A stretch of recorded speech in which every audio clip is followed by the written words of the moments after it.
What's up, what's good? It's Tim O in your hood, and thank you for joining us on Mr. Meaningful Work Retain, a big energy conversation about engaging and retaining your people.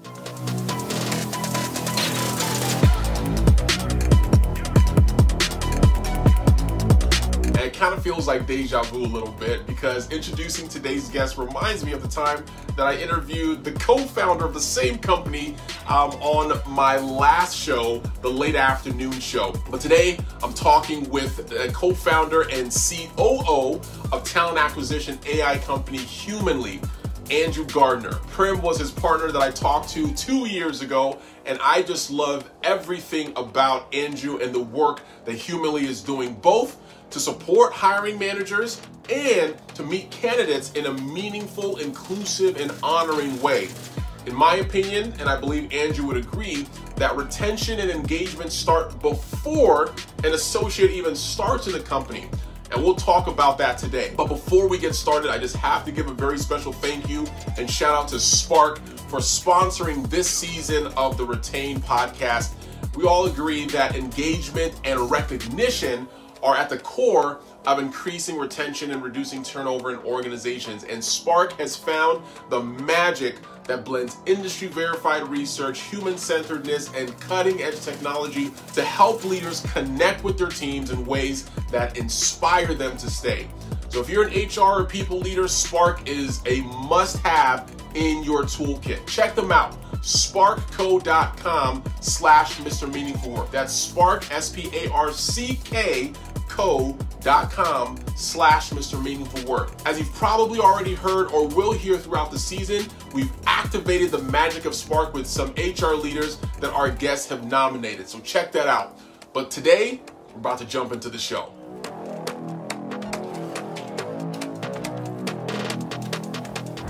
All right, everybody, welcome to another episode of Mr. Meaningful Work Retain. And like I said, I am here with this superhero that they call Andrew, I call him AG. My man AG of Humanly.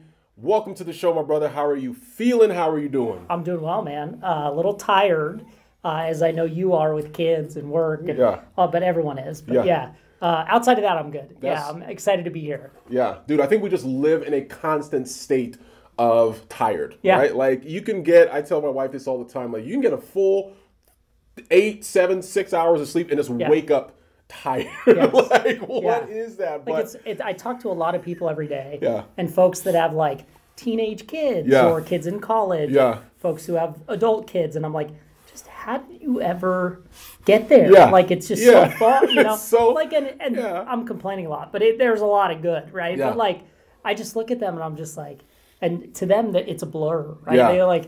They don't even remember it. But it's wild. It's wild. I saw a LinkedIn post that you put of is it your daughter?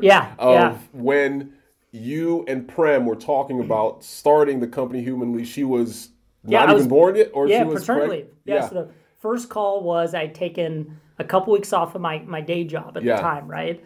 To for my daughter to get settled and to help my wife and spend time with her and then that's when Prem called me for the first time with an idea and we just ended up calling each other every day and started talking and research and who knows if I hadn't had that time maybe I wouldn't be sitting here right now.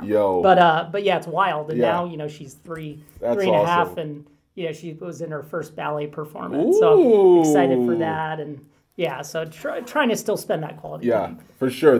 Folks always talk about startups and entrepreneurship as your baby, right? Like the business is your baby and the type of things you have to put in there. But to see that happening real time on both ends, right? You have like an actual baby and like all the time and attention for that. And then you have the business baby that you're putting into. So what an awesome perspective there. Very similar high highs and low lows with both of them as well. Absolutely. So they make that sure. So like we do with all of our guests, we ask the question, what are you famous for? And of course, if you've been listening to the podcast, you know that what are you famous for has WRUFF, which is rough. And so we want to get a big dog roof out of each of our guests. And then you tell us what it is that you're actually famous for. Let's go. Roof! Let's go. I just assumed I was going to be terrible, but I'll have to go back and watch other people's barks and see how I stack up. No, that was good. I think that after face effect, like roof, check it. Like that is. Did I do okay? That is good. I did it in a mall one time. I was just doing like a little TikTok random interviews with folks, and this old guy, I mean, he leaned back and just like, and it like reverberated through the mall, and folks in the balcony are like looking down, like, dude, what's going on? But yeah, tell us, what are you famous for? What do folks know Andrew? Well, this one's a little different than normal. Okay. Because I wouldn't say it's famous, more so infamous. Okay. A little bit. Okay. So, as some folks know, so I played football in college. Okay. I was a field goal kicker, right? Okay. And just like we talk about with my kids and work, very high highs, but also very low lows. Yeah. I had a pretty low low in college. Oh, so I was on the Sports Center bottom 10 for some kicking.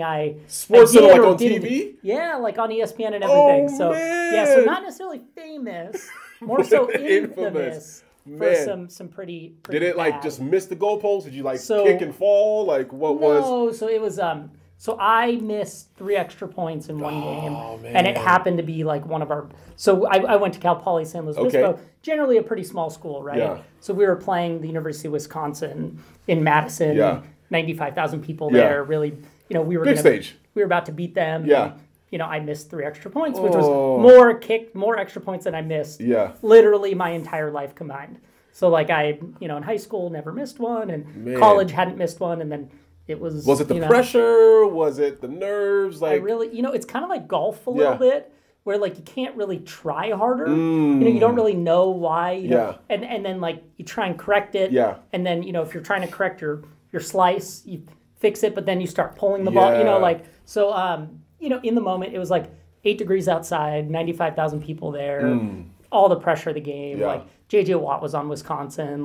It was kind of a big moment, right? Yeah. And I fell flat on my face, so it was not good. But now looking back on it, 15 years later, there's a lot to build off of. It's made me pretty resilient. Yeah, that was literally going to be my next question. Is when you thank you for sharing something that's maybe not as positive by way of something that you're known for, because the next thing is like, what do we learn from those tough situations? Yeah. And you mentioned resilience, which is a conversation that happens a lot when we're talking about retention and engagement. Like, how do you build a resilient workforce?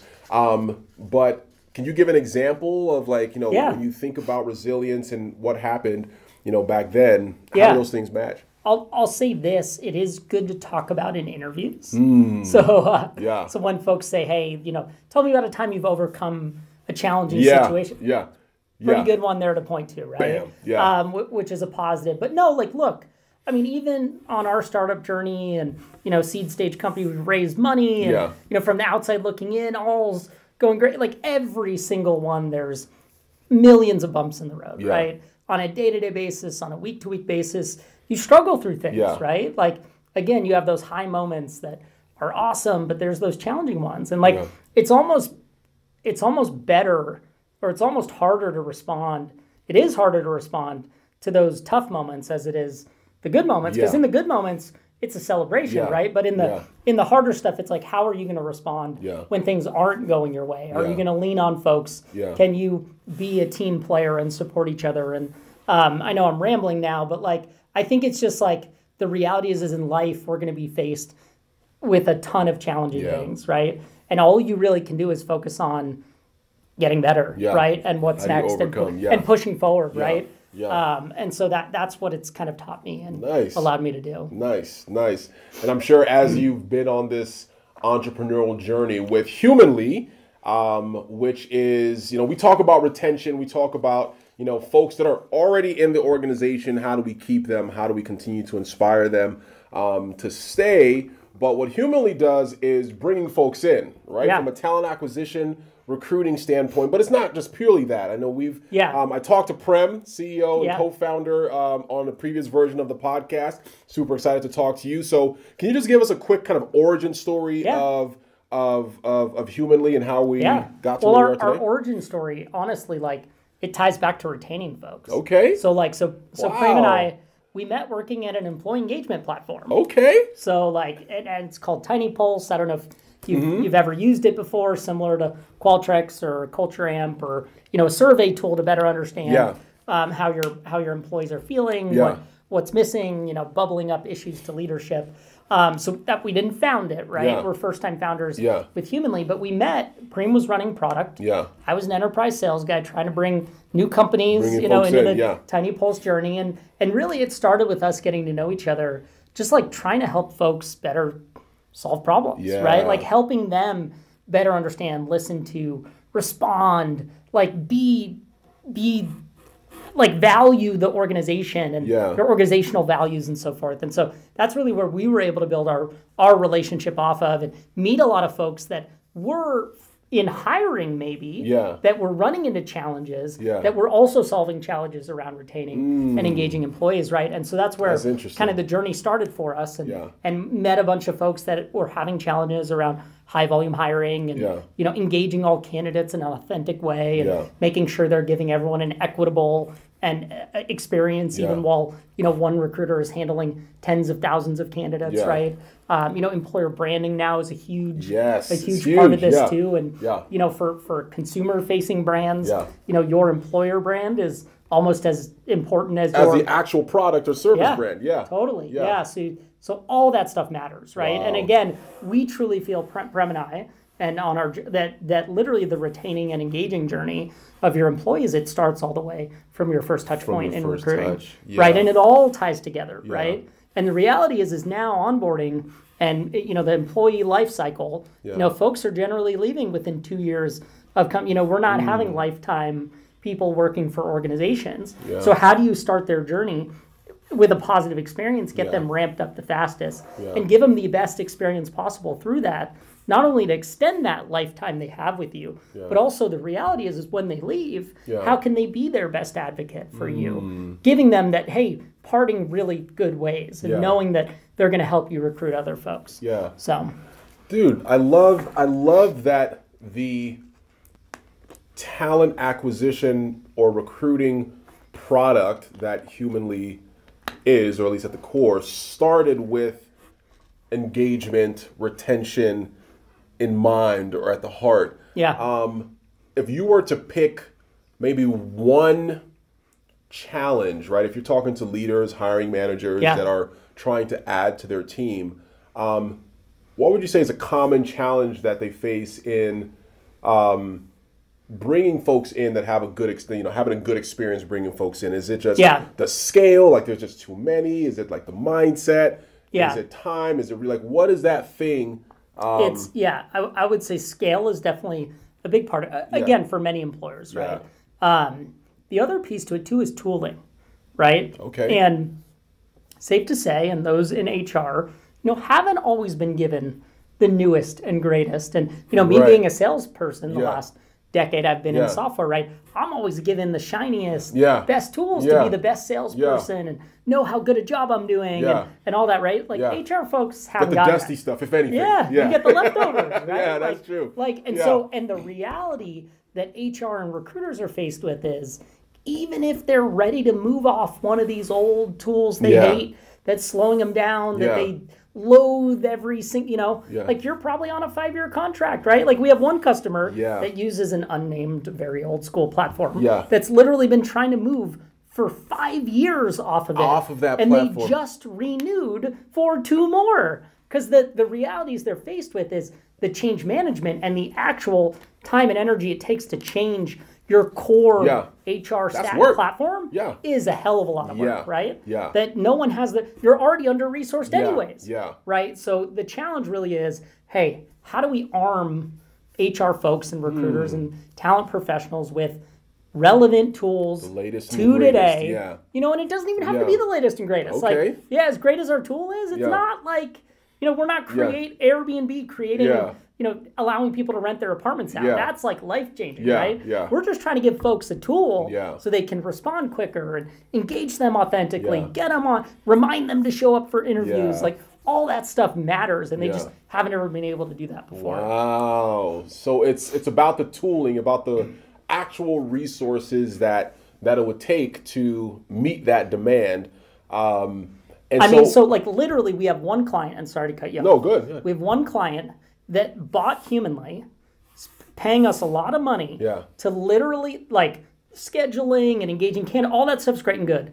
But by us being able to engage a candidate and then move their candidate record to move it from one part of their core system to another part of the core system justifies the entire investment in Humanly, because right now it's costing them manual time to go in and reassign candidates from one job rec to another, right? And just by us automatically doing that, it saves them hundreds of hours a year, thousands of candidates, right? Like just that alone, let alone all the other marketing buzz that you see from us, right? Wow, and it frees them up to do what matters, the work that they got into HR to do, right? The coaching, the business partnership, and to focus on the candidates, to be the better version of themselves. That's not stressed. That's not coming into conversations like this, like, oh, my kids, sweating, and like allow them to have the time back to be able to do their jobs more effectively. Wow.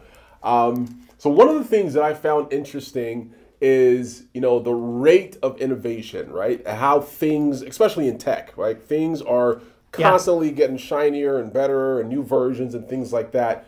When I talked to Prem, was it last year, maybe the year before that? And even in talking to him on the show, we connected again maybe a few months later on something else, and seeing the growth and development and talking like the Humanly from talking to Prem and the Humanly that we have today are two, same core, but like different things, different services, different insights.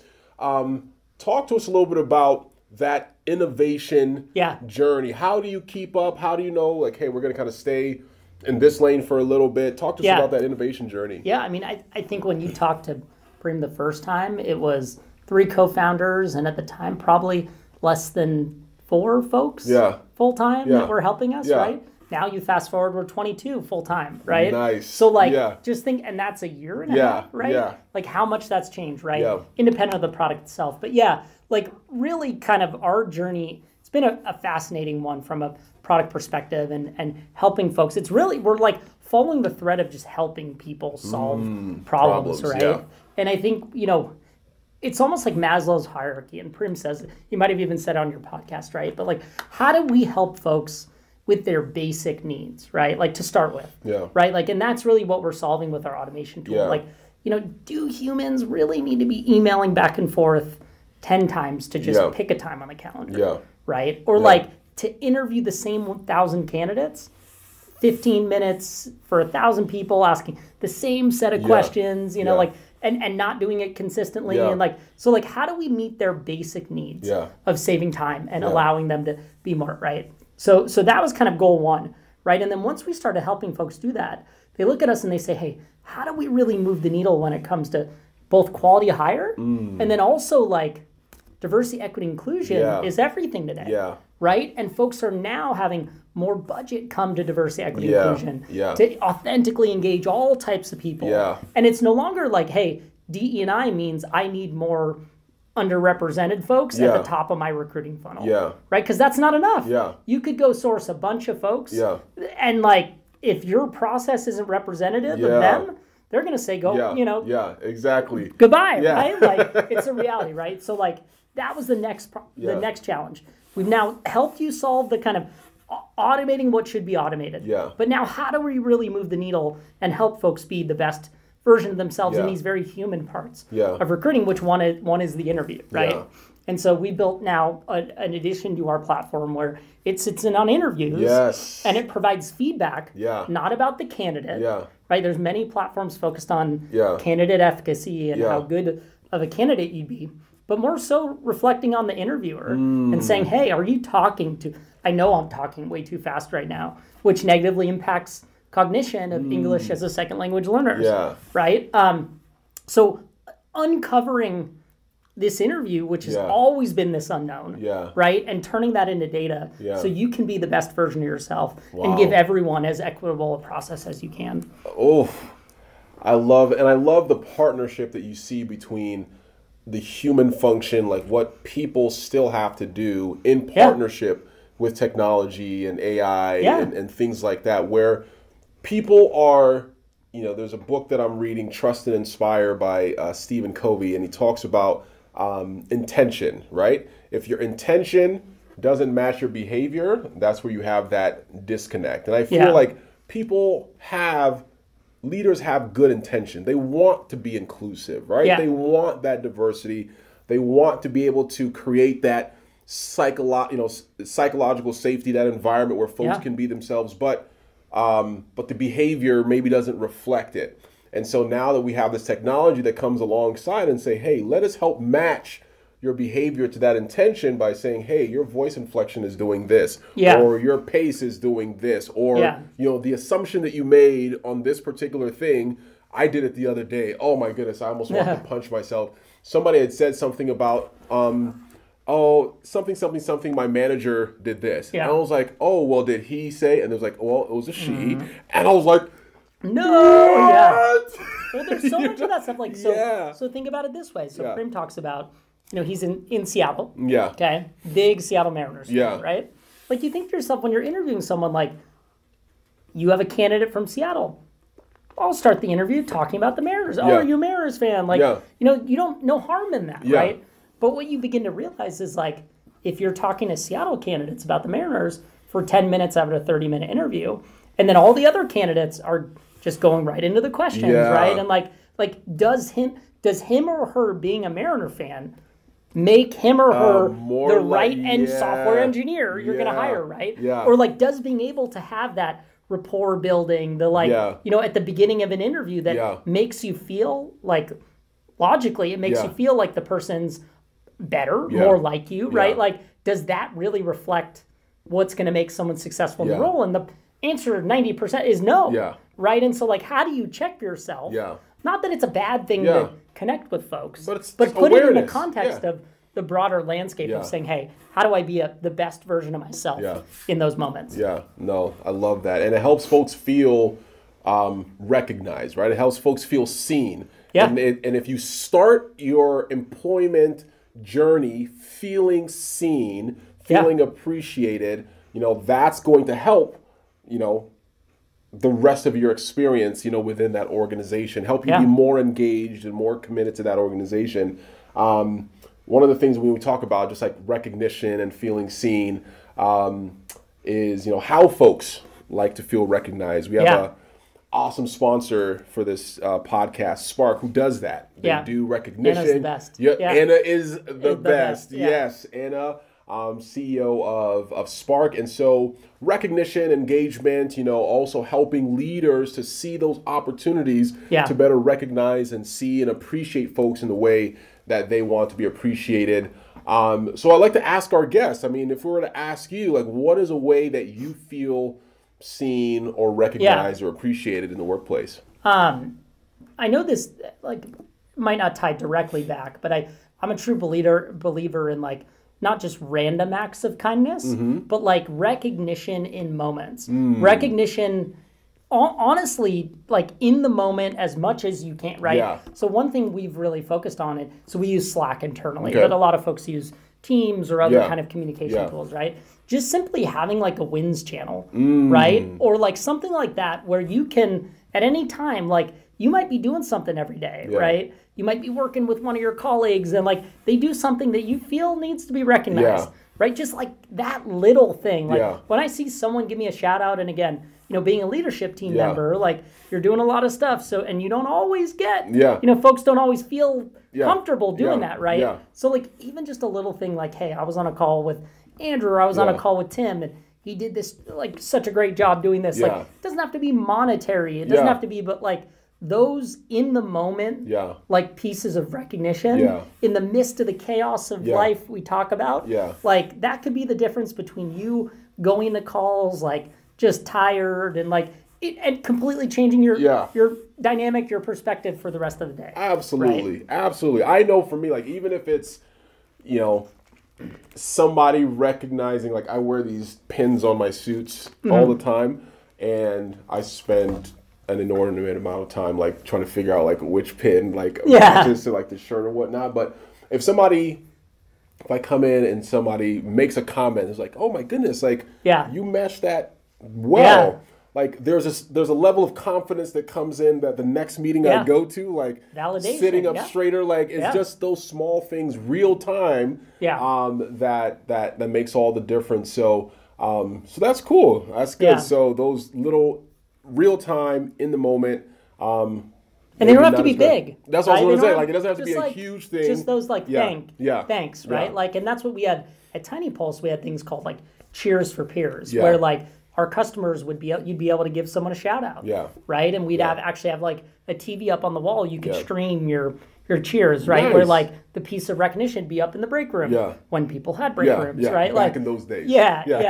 So, you know, but, like, again, to me, that goes so much further than me, like, getting a gift card to like go out to dinner or you know, something like that. And that's just me, right? So if we were to, we're kind of coming to the bottom of the program now, but if we were to talk directly, so our audience, HR leaders, people leaders that are thinking about, you know, I'm struggling to retain my folks, or maybe I'm not struggling and I'm thinking in the future, like, how do I continue to keep my folks engaged? If you had a billboard that could say, hey, HR leaders, people leaders, do this, or think in this way, what would that be for you? I think the biggest thing for me, and like this is a common thread through our time at Tiny Pulse and Prem at Microsoft before that, and then now at Humanly, is just like meeting folks where they are, right? And I know that's not like rocket science or anything, but whether it's engagement or meeting candidates where they are, or like, you know, like you as an HR leader, making the extra effort to engage folks how they today should be engaged, right? Like, you know, like an example, we work with some fast food restaurants, right? And like, you know, they might have a QR code up or text this number to apply for a job, right? But that'll go to the same career site that everyone always goes to. That, like, again, if someone's scanning a QR, they're on their phone, like, they don't have an updated resume on their phone. Like, they're not going to sit down and do a 20-minute application, right? So, like, not just all credibility, but, like, there's just such a disconnect in those moments, right? Even well-intentioned HR and talent leaders, like, you're trying to do the best by getting the text burrito to apply or whatever, but there's just a lack of ability to connect, right?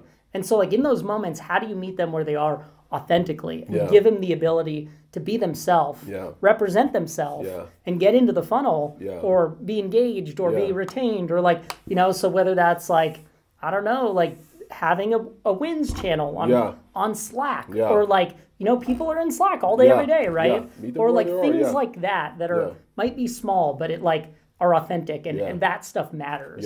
No, absolutely. Meeting folks where they are. And again, I think it goes back to that intention of folks want to do that, but it's like, hey, do I have the right tools? How do I? How do I do that? What are the tools for that? Who are the people that are doing this well? And at what point in the process, right? Like you're saying, is it at recruiting? Is it, you know, on the back end? Folks are already leaving. Like, hey, I can still meet them where they are, you know, in that space and time. But, you know, how do we do that? And that's the goal that we have here, is just like to give as many tools and resources and conversations around that. And the reality is it's hard, right? Like, this is not easy. And they're like, and like at times it feels like you need to boil the ocean. That like everything is broken and you need to solve for all of it. But like, you can only do what you can do, right? And like, we almost at Humanly, being a 20-person startup, we almost hold ourselves to a higher standard internally about trying to be perfect and trying to be like, but we can only do we only have so much, right? So for HR leaders, like, again, well-intentioned, right? Don't feel like you have to do it all at once. Like, chunk it out. Like, build in wins along the way. Stages, small steps, get some milestones. And folks understand that, right? Like, employees understand when you're making, you might not be able to solve for everything, but if you're solving for the little things and you're authentically doing it, that's what's going to matter, right? Absolutely. Absolutely. That trust gives folks the ability to extend grace, right? When things are maybe not happening at the clip that they want, but they see, no, this leader, they're wanting to do the right thing. They're taking actions, and I can tell that they are thinking about me, right, in that journey. So grace will be extended. So, Andrew, what's the best way for folks to get in touch with you and kind of stay up to date on what you're doing? So email, it's really easy. So andrew@humanly.io. But honestly, like LinkedIn. I mean, nowadays, LinkedIn's all day. And I'm just like, I'd like to network, right? So if I tell folks, anyone I meet with, that like, if there's anything I could do, or folks in my network, and I'm not just saying that, like I authentically really try to go out of my way to help folks. So connect with me on LinkedIn, connect with me via email. If there's anything at all, please reach out. Absolutely. And he's very accessible. And you can see those kind of enterprise sales. I mean, there's a bunch of events. We have the Makuni event. We have something later on this afternoon by way of just bringing folks together, sharing knowledge, connecting, networking, which I think is really what it's all about. So thank you so much for joining us, everybody. Thank you for watching. If you have any questions, any insights, any feedback on our guests, our sponsor, just let me know, tim@mrmeaningfulwork.com. Also check us out on LinkedIn as well. But thank you for joining another episode of Mr. Meaningful Work Retain. We will talk to you on the next one. Peace, everyone.